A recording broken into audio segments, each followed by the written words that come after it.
I ran into this last week, here's what fixed it for me.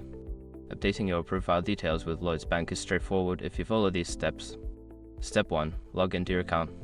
Visit the Lloyds Bank website or open the mobile app. Enter your login credentials to access your account. Step 2. Navigate to Profile Settings. Once logged in, find the Account Settings or Profile section in the main menu. This is where you can manage your personal information. Step 3. Select Edit Profile.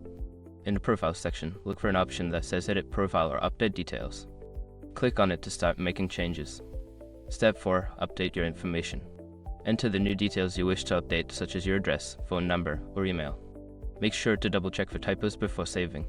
A quick tip: if you're rechanging your email, ensure you have access to the new one to verify it later. Step 5. Save changes. After updating your information, look for the Save or Confirm button to finalize your changes. Wait for a confirmation message to ensure everything was successful. I hope this guide helps you easily update your profile details. If you have any questions, feel free to ask.